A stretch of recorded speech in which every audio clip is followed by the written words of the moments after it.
Well, good evening to you and welcome to this program of Walter Rodney Groundings. I'm your host, Dion Abrams, and as usual, my guest is Brother Tacuma Ogunseye, and together we'll be talking about general issues that are current in the political sphere here in Guyana. Welcome to Walter Rodney Groundings, Brother Tacuma.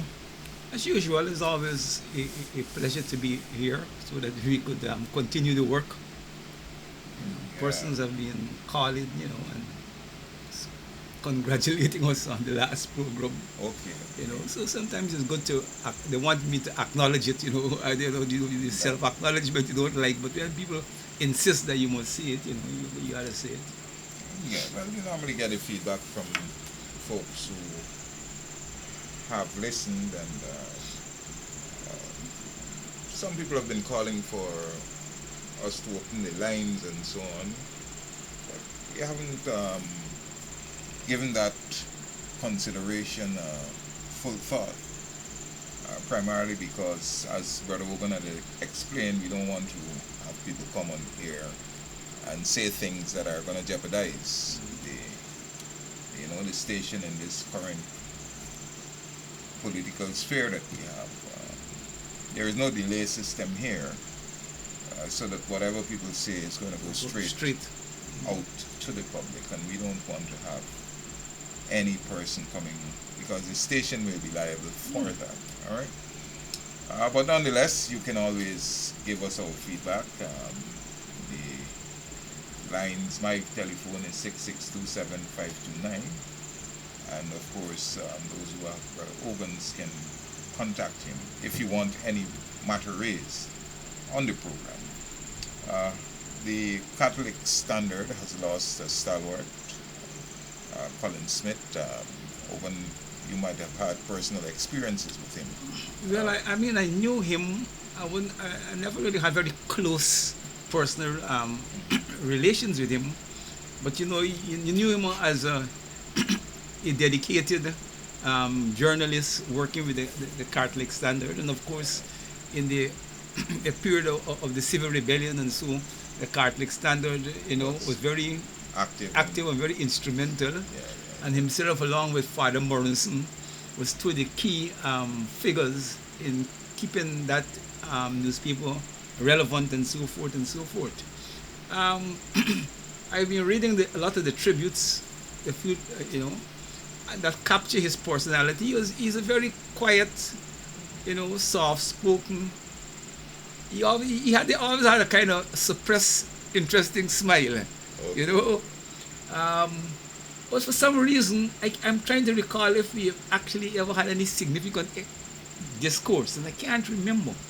But I remember one particular incident that always stuck in my mind relative to him, and of course it involved Freddie Kissoon. In in that period, Kissoon and I myself was very close and so, and he wanted to get confirmation of a meeting that he heard the WPA had, you know. So he decided that he's going to bring Smith and himself turned up at my home in Kitty, and he confronted me with the question. But the answer that I give him, he didn't expect. It wasn't what he was looking for. And I always remember seeing Smith suppressed smile, and that image stuck with me. Freddie was trying to use him as as evidence to support What his he was, contention right. that I said X about the WPA and this so-called this alleged meeting, and that incident stuck in my mind. He never uttered a word, but just this suppressed smile. I He's a guess nice brother, man. he understood Yeah. the shrewdness. Well, from So all the comments you've been reading on Facebook, the tributes that are being paid. He was a person that I never met him personally, but I would always know I read the Catholic Standard during that time, as much as I read the Day Clean and the Open Word, word. even though they were small. Yeah, those were the three major papers at the period. They carried a lot And of of weight. those. Yeah, man, Yeah. a lot of weight in the society. So we must laud his contribution to the struggle and to upkeeping the Catholic standard. And really, Yeah. it's So I want sad to that we have formally got. give the WPA condolence and this program was Rodney condolences to his relatives and his family, his friends, his colleagues in the press association and the media fraternity in general. You know, it's a great loss, and on the behalf of the party and the program, we extend our deepest felt condolences. You know. The, any developments on the Boston killing that you heard, Brother Woodman? Well, I'm still waiting for the African community to deliver to us the name of this killer. Mm-hmm. And you know, and I find it very strange that we can't get the name. But more equally important is the fact that we hearing from the authorities, the police complaints committee, the DPP, on who is this person. You know, and more and more as the days pass by, one get a, I become more firm in my conviction that the government and the PVP and them had a role in this killing. Yeah. I find it hard to believe if they didn't have a role that they would be going out of their way To to protect. protect this killer. You know, so I stand firm in my judgment. You know, that they had some involvement and they are deliberately protecting this gentleman. But what about the integrity of the police force? I mean, a lot has been uh, happening recently in relation to the police, and some striking revelations have been coming from former Assistant Commissioner Paul Slow in relation to people like Hicken and so on. And the questionable nature of these elements who are now heading the force, and their apparent allegiance to the regime, how well does that augur for the citizenry? Obviously, we get the impression that they are willing to do the biddings of the administration. So, where do we stand as a people who are dependent upon this entity that is supposed to serve and protect? No, I think it is clear those are corrupt officers that have been corrupted over the 23 years of the PPP. They're well groomed and they're well conditioned to support the PPP. But you see, the problem I have with waging at this present a significant campaign against them is that they survived 5 years of the APMU AFC government to which WP and I was a part. Okay. And to beat the PPP, you know, for retaining them, when you party and the government that you are attached retain them, it weakens your position. But we know that, of course, they're there to do the PPP biddings, and it's bad for business. And they will continue to corrupt the police force, and the citizenry will suffer, you know, in all forms. And we have to prepare for a very dread period with these the resurfacing of these questionable characters, and the fact that the state and the PPP, the government, seems bent to go down the old road. It is not like though with the APMU they were retained, but at least the policies of the government and the practices of the government made it very different, restricted the activity. Yeah, yeah. But they're not only now retained, but they retain back in the old context And culture. and culture of the PPP.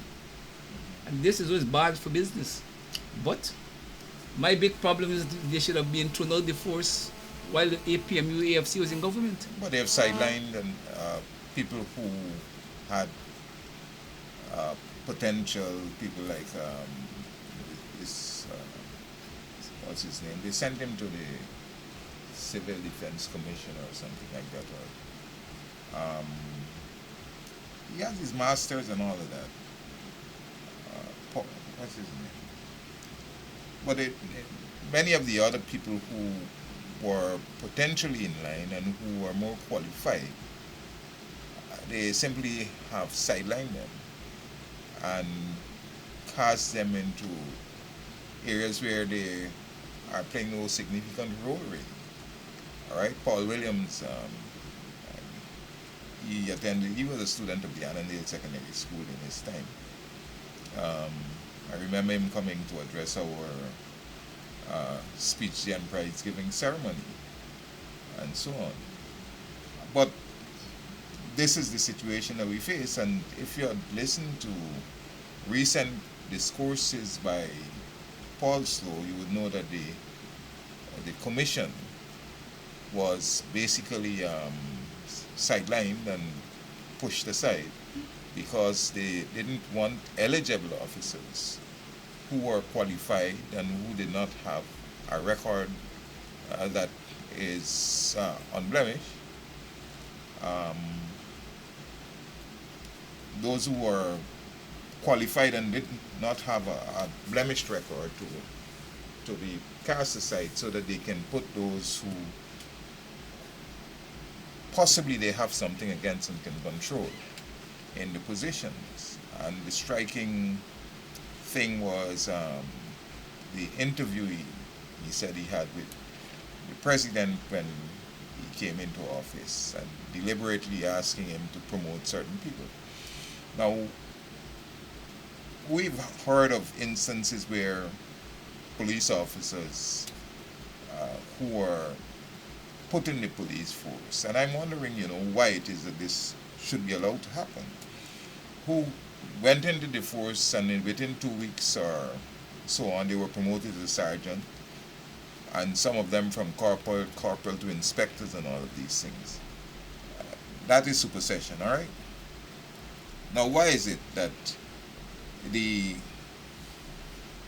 others who are in the force, who are supposed to be senior to them, are allowing them to give them instructions? If that happened to me, I would tell you plain that, I'm senior to you, you can't give me instructions, I'm not following the orders that you're giving. But why is it that people are allowing these things to go? I guess they're cultivated in the institutions to accept whatever is the authority at the moment, and they want to be good, quote unquote, good police. Good police? That's a quote unquote. In the sense that they don't want to be rocking the boat and they don't want to be seen as a troublemaker, because in the context of it, once you stick for principle and so forth and you're fighting against the order, you're going to name me a troublemaker. That is the quickest thing. But I don't know for sure. Probably we got to try to get somebody who are more familiar with the police force. Mm-hmm. I don't know if it applies. I know there's some arrangements in the army. If you come as a cadet, yeah, it gives you some advantage in rank. I don't know if the police got the same kind of story. The police normally would be trained as cadet officers also. Mm.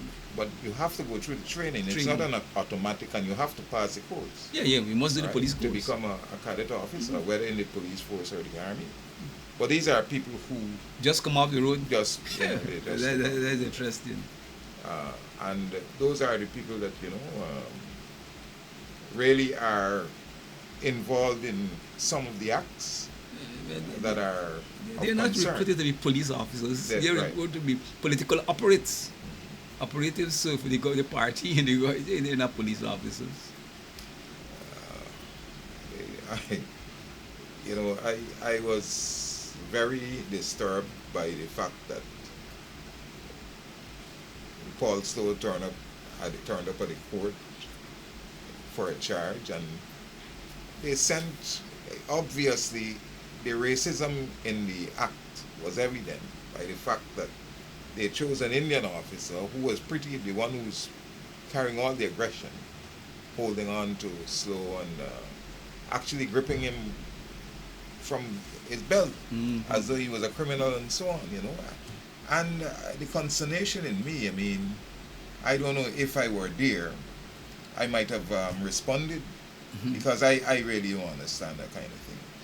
And then we have Jack View going to I think the surprising thing, they didn't expect that it would have played out that way, that it would have been on all the media cameras and so on, so that the world could see the nature of the administration again.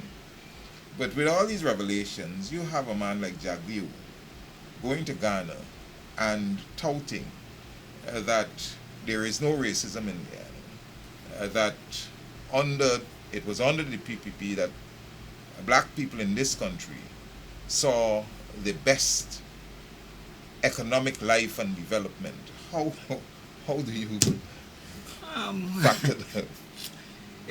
Okay, Jack, they will not go to Africa and speak the truth. In fact, he will not even speak the truth from Guyana. So we shouldn't be surprised that he will go there and paint the picture that they normally paint. I mean, the PPP have never been able to come round to engage in any principle self-criticism of the rule and to recognize, and that's the difficulty I have with them, that the policies, and I believe the policies are very economic and social policies are very deliberate, had negatively affected the African community. They have never been able to come around to that. And you shouldn't expect Jack Dio to go to a foreign country and concede that, if he's not even conceding it in the domestic space. So I am not surprised by that. But the African condition under the 23 years of the PPP rule, okay, has distinctively been reduced, okay, to a level of poverty unprecedented in the modern history of the country. And it can't be denied. And how could they justify for many years not increasing public sector workers' salary to anything that is significant, and at the same time increasing that of sugar workers, okay, even at a point in time when the sugar industry is in a state of collapse? The sugar workers were one of the highest paid workers in the country. And we see more recently the government haven't allocated money to pay public servants, but they find money and they allocated money to compensate sugar workers who have already been, compensated for the redundancy and so forth and so forth. Now, if that doesn't speak, that speaks directly to the nature of the PP governance in this country. And he can't say that given the history of extrajudicial killings and the role played by the state, where hundreds of African young men were executed, okay, with the collaboration of the PPP state and the involvement elements in the PPP, unless you're reducing black lives to nothingness, then it doesn't matter. But once you factor in on that, it is clear. And at present, I have been saying it, and I want Jack Dio and others to challenge me, that at present you watch this economy in real terms. African and Americans probably hold about 10% of the economy. Indians, Portuguese, and now we got the Chinese and the Europeans, and so control the hulk of the economy. And I'm telling you, the shrinking involvement of the Africans in the economy took place primarily, okay, under the rule of the PPP. You see? So they can't say they don't victimize against Africans. The policy speaks for itself. And the only time what the PPP clearly have been doing is that to the extent that they do anything in the African community is is a way of bribery. They try to win them over to the PPP. It doesn't treat the African community as entitled to equality and fairness and justice. To the extent that you play ball with me, that's the extent you get something, But you go through all the African communities, whether in the city and the rural areas, and even if you look at the present approach, and we have to begin to discuss these economic things in a more profound way, there is no statement of recognition by this government that the inequalities in the economy, the ethnic inequalities in the economy, need to address, they haven't even begun to raise it as an issue, much just to formulate some, constructive policy to to address the problem. And until that is being put on the table, the PPP can't say, it is dealing with African communities and Amerindian communities in any fair and just way.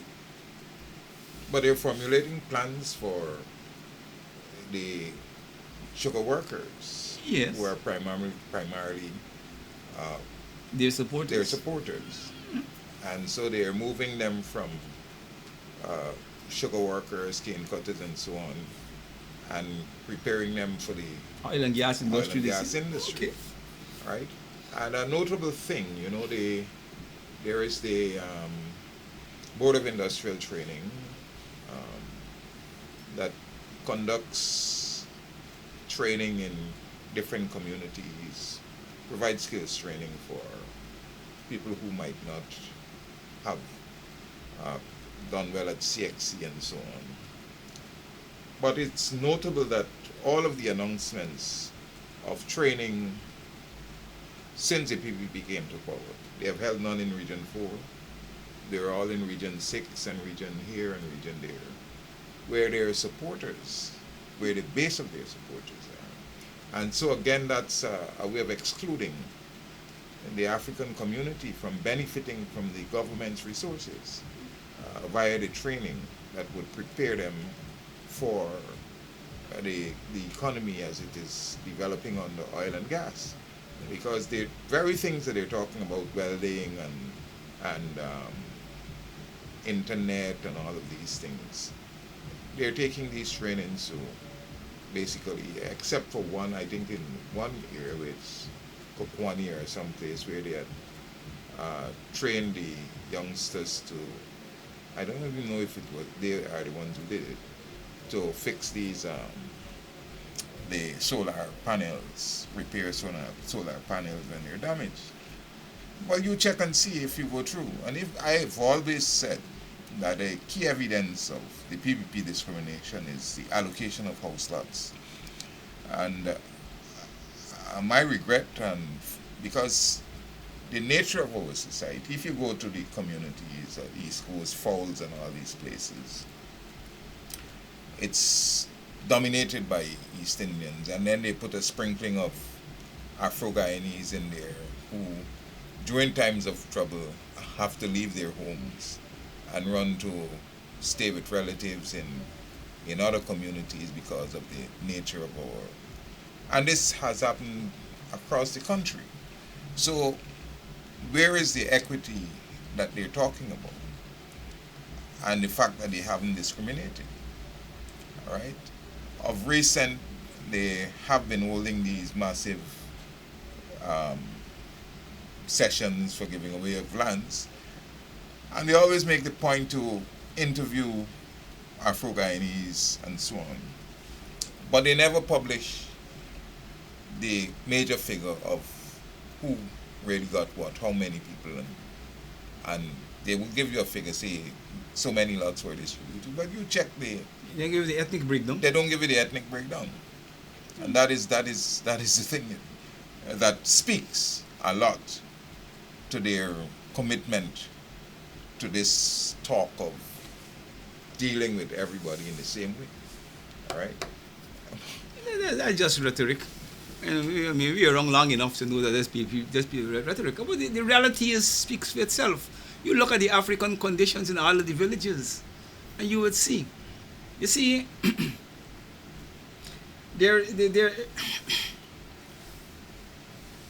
there's some fundamental realities that we have to grasp with as a nation if we are to give justice to all the ethnic communities and so forth. We have to also recognize historical realities, and and how historical realities have shaped, and influenced the society.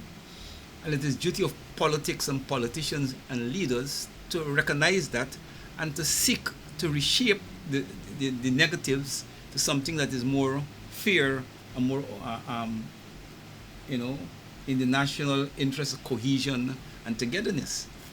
Now, if you watch what have been happening into the African community over time, we emerge out of slavery as the trader, trade persons, the teachers, the people in trades. We educate Indians in schools, we deliver them into the world as nurses and so forth and so forth. Now we are the teachers, we educate them and so forth and so forth. Now, but the policy from the colonial days right through is that we have to give free education or access to education to everybody. And any civilized society, you want to do that. You want to improve the educational standard of your citizens. So you don't want to discriminate. You have to get a policy, universal access to education. But as a consequence of that, what have been happening over time is that the Indian community, and we talk about the African Indian community, we left out the Amerindians for the time being. The Indian community have been educated with national resources and they develop all the skills to challenge the African people in domains that were African people came out of slavery in a dominant position. But the educational system, from the colonial days and throughout, never was organized to educate Africans to challenge Indians in agriculture and in entrepreneurship. You see, so what you get there is that as time go by, they could operate very effectively in areas that you were operating, but you, on the other hand, haven't been prepared to operate effectively in areas, so there's no balancing off. So the inequalities just get extended with time. And in an open society based upon capitalism and so, the rich get richer and the poor get poorer. And who have money call the shots. When we were fighting for socialism, whether it was PPP and Jargon or whether it was cooperative socialism, Burnham, and so forth, the sense is that the state will control things and will distribute it equally over time to the various sections of the society and various races. But once we back off of that, and what happened? At one time we the state controlled 80% of the economy. When Hoyt began his denationalization process, Africans didn't have money to buy nothing. The people who buy up all this, the 80% of the economy that was divested was Indian, Portuguese, and other foreigners. Amerindians and Africans, they had no money to buy nothing. So so those are some of the structural problems. And if a government is serious, you have to first start by an admission that these structural things are real and they are playing out negatively, against various ethnic groups. I don't have no qualms with whatever achievement Indians achieve, and they work hard. Of course, the system was structured not by them, by the colonial masters, and they took full benefit of it. But I'm saying if we want to go forward as a cohesive society, you can't neglect certain historical things, the 200 plus years of African free labor in the country, and deprivation of collective wealth and so, and the consequences that have on the African condition. You have to face these things, and we have to sit down as a nation and to say now that we, in a situation where we have oil and potentially plenty, how are we going to move forward? Are we going to move forward with oil in a way that the rich get richer and the poor get poorer?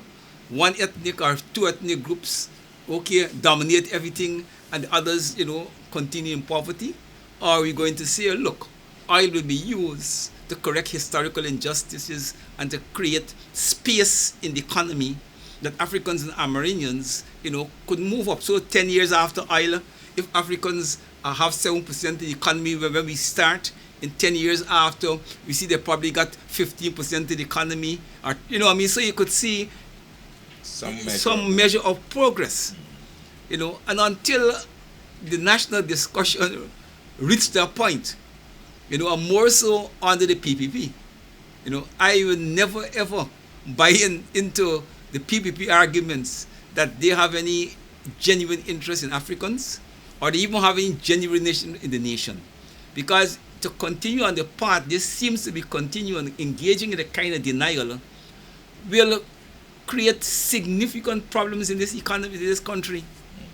So it's not only they're victimizing Africans, and but they're also creating a situation in the country that all Guyanese will suffer negatively, because you wouldn't have the harmony, you wouldn't have the cohesion, and I'm going to tell you, foreigners will take away the country, the resources from us, and we would not be in a situation to defend it.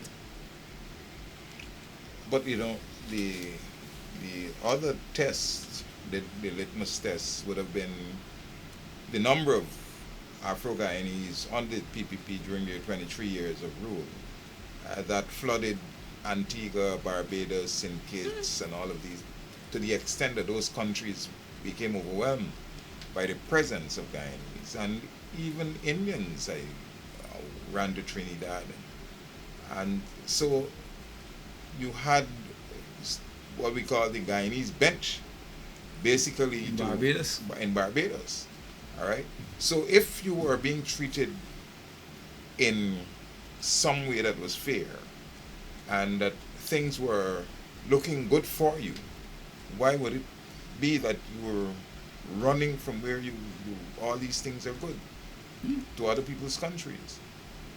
So when Jagdeo speaks, I don't know how he conjures up these things, whether he lives in a different world or... Jagdeo is a criminal defending his criminal activity. He's a political criminal defending his criminal activity. Jagdeo is conscious of the political crimes he's committed in this place, but he's just defending it. It is, and that is what makes it heinous. Here, politicians are human beings, and again, any particular discipline could make genuine mistakes, and they could set out to be good and end up in the wrong place, and when you look at it, you could see some genuine mistakes. But in the case of Jagdeo, it's not genuine mistakes, it's deliberate and systematic, so you have to hold him at a higher level of accountability. When Jagdeo go to make these statements, he's making it very conscious, of what he and the PP is doing and what they plan to do. And there's no mistake. He's just defending his criminal behavior. And then you had a distribution of contracts. And it has begun again. Under the PPP in the 23 years, black people, contractors, and that's why a lot of our tradesmen basically had to leave, because they couldn't get work. They couldn't get work with the government. They couldn't get work in the private sector, because because the money was flowing to the East Indians, and a lot of the work would have been done by them. I know of people who went to Indian contractors to work, and they say, plain, we want black people work with me, and so you understand. So those guys could not survive, and they went to Barbados and they made an impact, in the housing areas, housing area and all of these things. But maybe you watch the road. Look, that's what I'm saying. I'm accusing you of political criminality. As a politician, Jagdeo is just being a political criminal. Jagdeo don't know exactly what he's doing.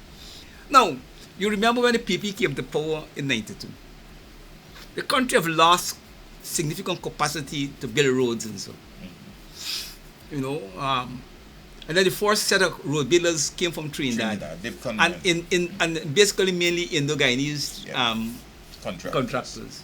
And within a few years, now you watch all the road building contractors are basically Indian Guyanese. Now you won't tell me, if a government is interested in equality, you would have seen to it that a few African Guyanese also developed the capacity, just like how the government helped the Indian contractors who had no experience in road building, but by guaranteeing them contracts, and they could collaborate with the Trinidadian counterparts, they developed the skills and the know-how, but they never went out of the way to make sure Africans could do that, but again, it is easy to knock the PPP on this. But I can't knock the PPP without knocking the coalition. Because the coalition government, the APM, also have not went out the way to create African contractors. So it really puts you in an awkward position now, having been part of a government that experience, that see the same problem, and then the government leave office without addressing the problem. Then you got now to criticize the PPP. Yeah, but it puts you in a very awkward position. Because, you see, the reason why I have to raise these issues, because, the interview, they are playing it all over the place. And obviously, we have to educate our people to what is happening in there. Not Guyanese, but the Ghanaians and the others who might have been fooled by the rhetoric of Jagdeo. He wouldn't tell them how many people were knocked off when they came back to power in 2015. That they basically cleaned out Daisuko of all the top people in the positions in the industry, personnel, the few African estate managers who remained, even the guy who was writing the letters to give to the others to say, well, look, you've been dismissed, we don't need your service anymore. He himself found himself a victim, and he didn't know that he had to write your letter. Write your letter. So these are the things, you understand? And he's not going to highlight these facts, all right? He's not going to tell them that, well, look, public servants, like you said, that they didn't get an increase in 2000. For decades. Yeah, well, right. He just give them pittances, and that in their first budget they did not allocate resources for the increases in public servants. And even in this dispensation, all they're saying, mouthing, is that you're going to get an increase. And I'm sure when they announce the increase, it's going to be 4% or 3% or 2% or some nonsense like that. All right, but you're giving sugar workers $250,000, and you're giving people in the agri sector, in the Indian community, millions of dollars as flood relief and all other, things that are associated with doling out the government's money. And the other argument that he's putting forward is that, look at our government. We have a black prime minister. We've had Roger Luncheon, and he was holding a very powerful, one of the most powerful positions in the PPP and all of these things. These token positions, how but look, man, the world is more complicated than Jagdeo think, people, you go to a country, you don't think the people who you're dealing with study your country even before you come, and they have a good sense of your country and all the issues. So you're actually fooling the people you're dealing with. You might be fooling some of the ordinary citizens, who hear in this thing, but it wouldn't be long before people catch up with you. And in Guyana, it is easy. If you look, anybody just look at the how contracts have been allocated under the PPP for the 23 years and the present, you would see 90% of the contracts goes to Indian, Guyanese, and other non-African and Amerindian people. They can't be hidden if the government is the largest spender of funds in the economy. And 90% of all of those hundreds of millions of dollars, going in one direction. You empowering one side and you impoverishing the other side. And those things can't hide. And you watch the delegation he came to the Arab country, and the private sector. Where is the African significant presence there? You're looking for investments and you want to expand the economy and so. But where is the African presence?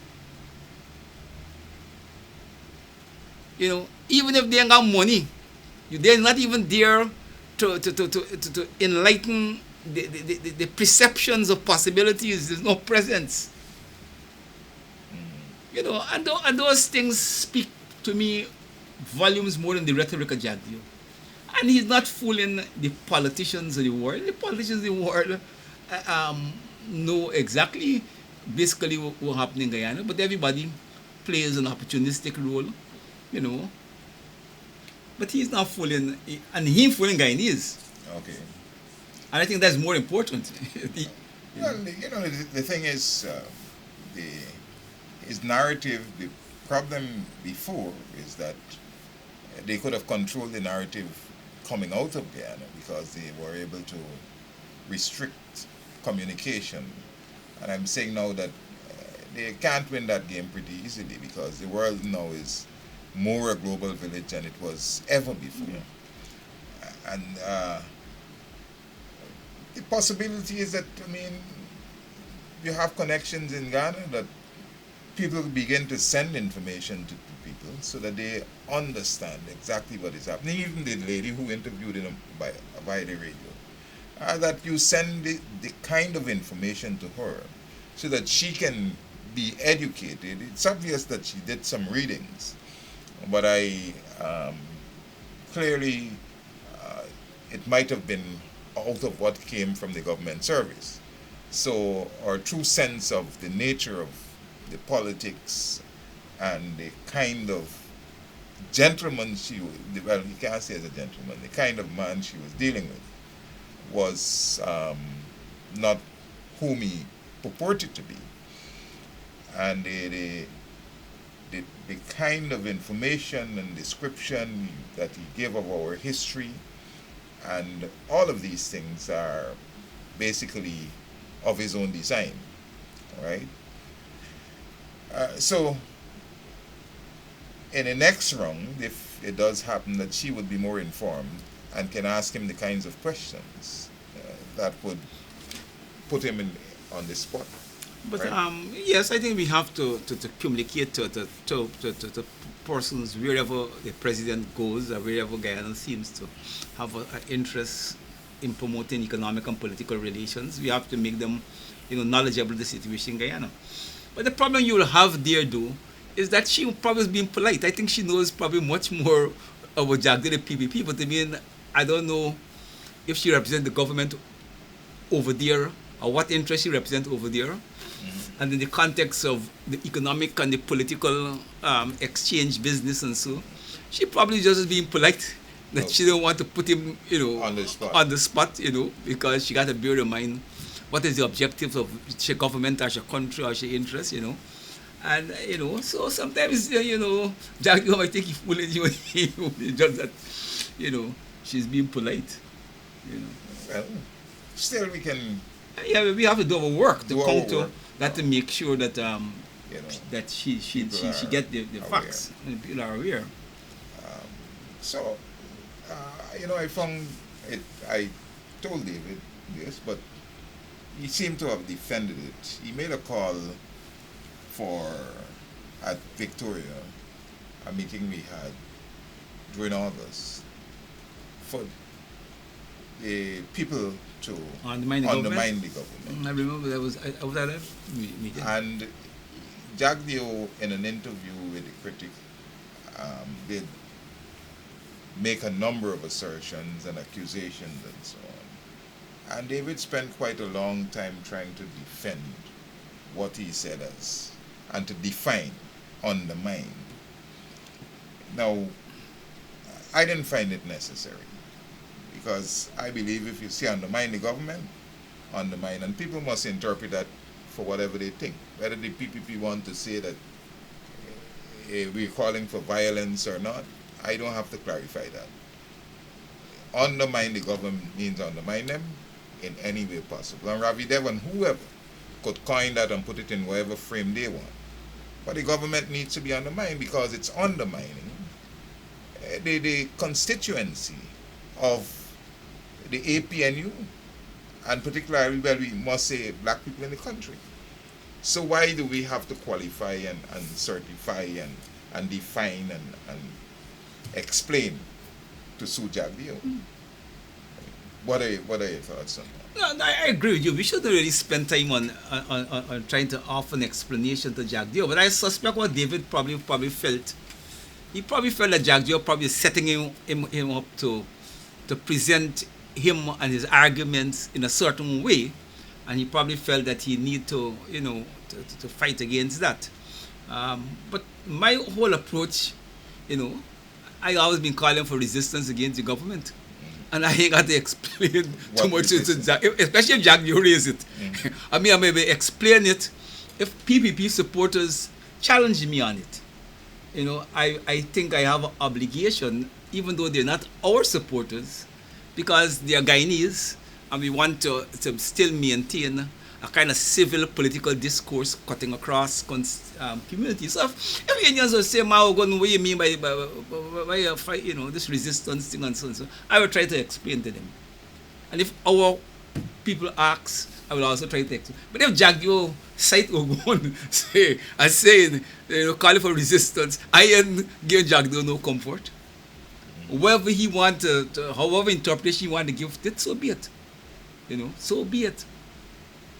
But do you think that the call for undermining the government is justified? Yes, I think we addressed it on the last program. We could readdress it here. I think it's very justified for the very reasons that you point out. You can't have a government that is deliberately undermining the African constituency and the opposition constituency in general. A government who have decided to ignore the constitutional requirements for recognition of the opposition and consulting with the opposition, they've decided that, unless the opposition, say that the government was legally and fairly elected, they take away from the constitutional right of the opposition to be consulted on important matters. There's undermining the opposition, undermining the opposition supporters. So if the government is engaged in the process of undermining its opponents, if a government is engaged in the process of undermining sections of the community, then people have to legitimately undermine the government to bring them back to constitutionality, to bring them back to political sense, and to balance the political playing field. So I feel that we have to undermine and increase the speed of the undermining, to bring sense back into the political equation. And if Jack got problems with that, then he should respond to it politically and do the correct thing. But he doesn't intend it. He doesn't intend it. I mean, what's the Boston killing? The government can say who's the killer. You undermining the interest. Not Boston alone, there's the other. Yeah, all this undermining me African interests and the general nation interest, because the nation need to know.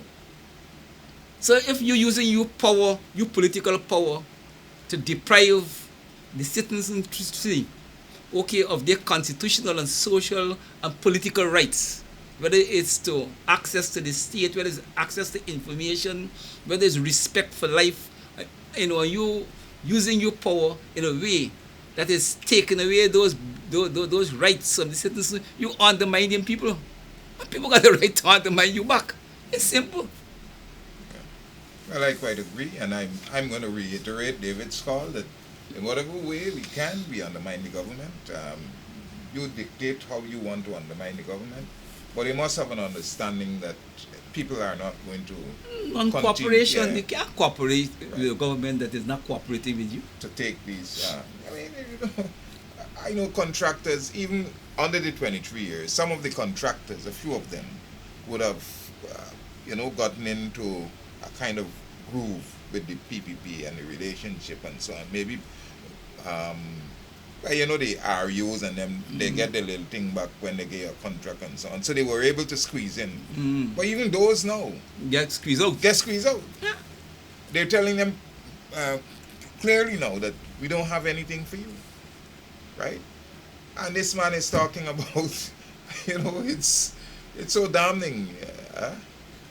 And he can go out there to spew his bile and try to convince the world that black people are better off under the PPP. I don't know, but it's pretty upsetting to me, and I have to talk about it as much as possible. And I want to, you know, let public servants begin to address their minds to standing up for, a living wage. Because their economy has been so eroded. Our public servants are one of the poorest in the whole region. Yeah. Especially now in this situation where The pandemic situation. the pandemic and worse. where prices are continuing to spiral out of control. And they're making no attempts at all to alleviate the sufferings of public servants. And that is primarily because, as I said, the public service is composed mostly A large sections a of large African section of Africans. and coalition supporters and so. And they actually said it, Gail Teixeira mouted it, and they're also making statements that the public service is predominantly African, and so they're saying that we want to put our people, but it's already populated with Africans. But the sugar industry are predominantly Indians. Well, there is The major agricultural sector, rice industry, not predominantly Indians. You see, there's a problem. They want to hold on and to strengthen every area where Indians got a dominance, where the dominance is historical or more recent. But at the same time, they don't want to help Amerindians and Africans to maintain any dominance in any section of the economy. No, I mean, we're at the end of the program, and sometimes you got to really prepare for more serious discussions on this. What's the agricultural sector? The agricultural sector is about, even though I haven't checked the figures recently, it's about 80% dominated by the Indian Guyanese. mining. One thing I'll tell you, take agricultural sector. 80% dominated by. So when the government began to spend money and throw money in the agricultural sector, what you're actually doing is strengthening the Indian economy. Now, this government haven't said, look, we recognize this as a problem. We're going to build the African economic sector. Let me say, okay, we probably producing more rice than we can eat. We produce more rice than we probably got markets for. But look, Africans have to get and Amerindians have to get a greater stakes in agriculture, and we're going to define certain areas of agriculture to encourage the activity. So we don't want competition over competition. We don't producing more rice than what we could handle. We don't want. We're stopping nobody from going into any area of economic activity, as private initiative. But the state has a policy that will create new economic agricultural activities for non-Indians, Africans and Amerindians, so that you could increase the stakes in the economy. It can't be left by chance.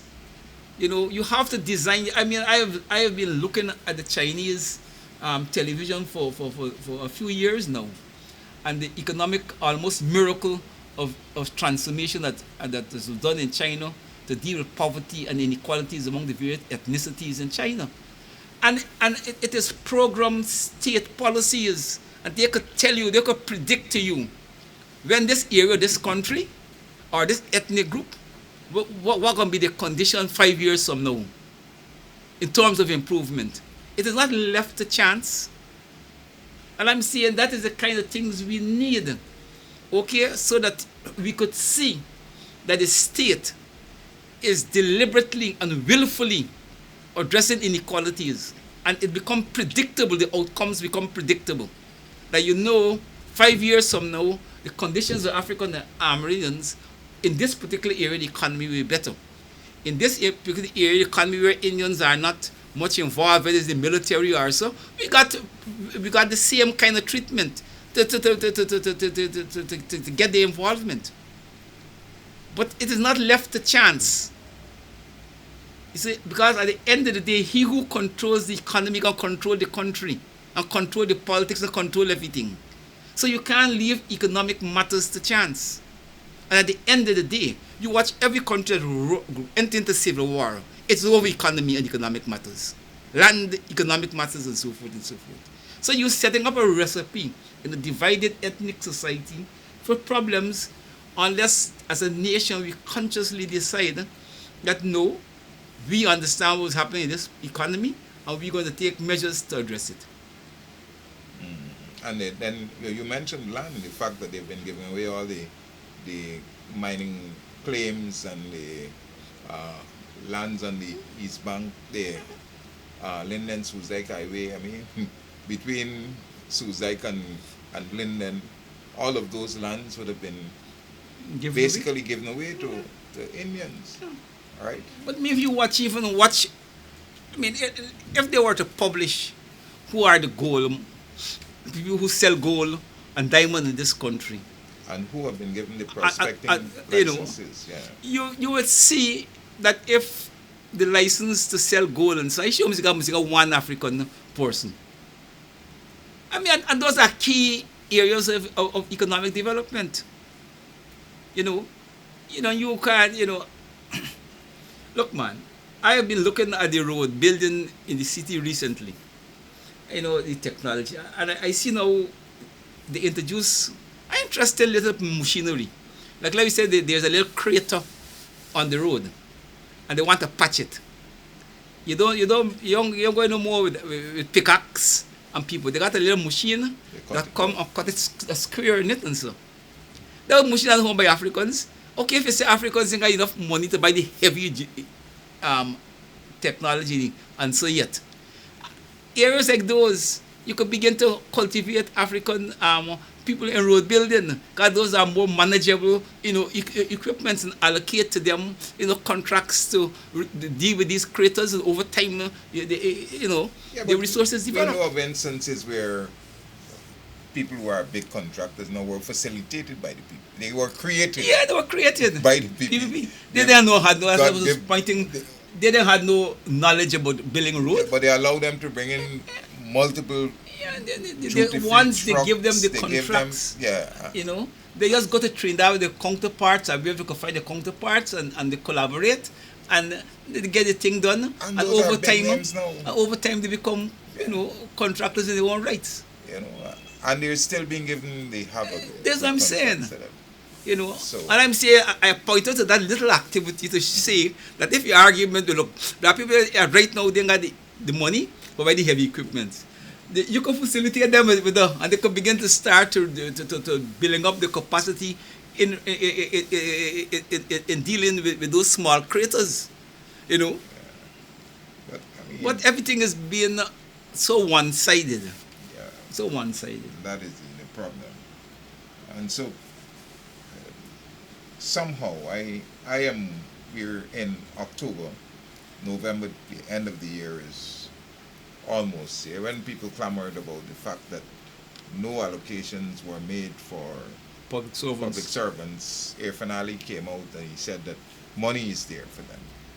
So far we haven't heard anything, and there is no announcement of how much this money is. And so at the end of the year, last year they got nothing, and this is another year, so we're looking to see what is going to happen.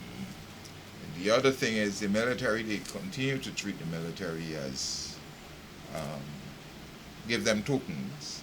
Instead of increasing their salaries, they give them at the end of the year what they call a bonus.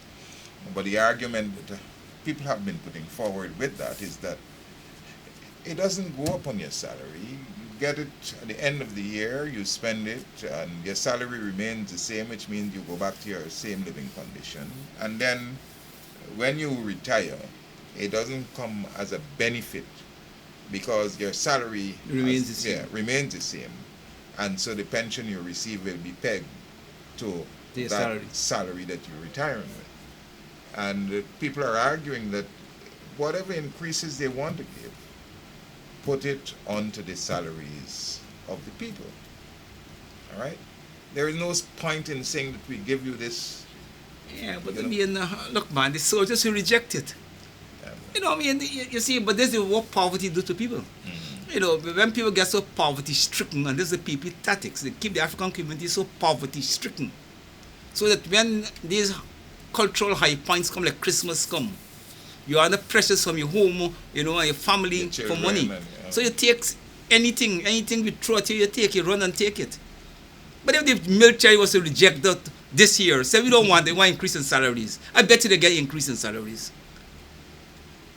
So I'm telling you, some of these conditions and some of these behaviors of the PPP, our people, okay, in a great way is responsible. Because we got the organization and the discipline to say, look, we don't want them. We don't have the gumption and the But you see, these things call for organizations and leadership. You see, the truth is, the Africans, and we don't like to deal with these things at the tail end of the program. But you know, the Africans have invested. We got to look at how the Africans are invested politically, you know, in a certain way, and the political culture that's associated with that investment and so on and so forth. It doesn't play to our best interest because it doesn't gear us to fight in our interest the way we ought to fight, you know, and a lot of advantage could take on us, and is being taken on us, and we got the necessary unity to respond in the appropriate way, which prolong the agony. Yeah. You know. It's a sad thing, and I'm hopeful that we can be able to deal with it, because it's pointless continuing to live under the conditions that we are and allowing the PPP to escape with it and to tell us that, you know, because they got a few black people there who are not really interested and who cannot even speak on our behalf. All right? They're not there to represent They're black not people. there to represent us, and they can't raise their voices to represent us. And we are aware of that fact. So pointing to Mark Phillips and whoever else is there as evidence of your government's commitment to equity and racial But equality. Luncher was there, and the Phantom, in fact, Luncher a lot was there, and he caught the word Phantom. Yeah, and he even said that, you know, that we don't have qualified black people You know, so to be sent as ambassadors in the foreign service. You know, so in the dressing, man. these things are In the dressing. all, it's madness, and we have to.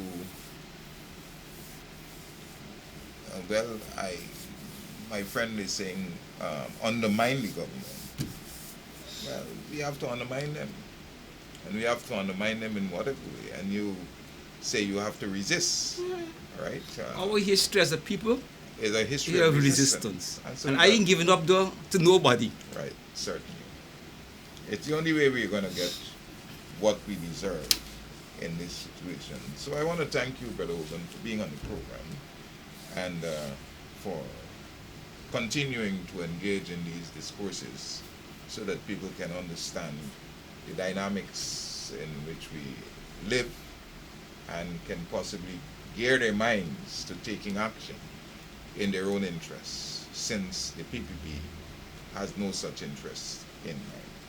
And Jack Dio in particular, who is the architect of a lot of what happens in the PPP, right? Because he's the dominant figure. He has a figurehead as a president, and so he is the one who designs these plans and has them executed. And so we need to resist, we need to undermine. And the earlier we begin that, the better. But then we got to talk about it. Like we say, leadership At some point. At some point. All right? So to the viewers out there, it's been a pleasure being with you again to discuss matters relevant to our political experience, and I look forward to being with you next week. Same time, same channel for another program of Walter Rodney Groundings. Do have a good night.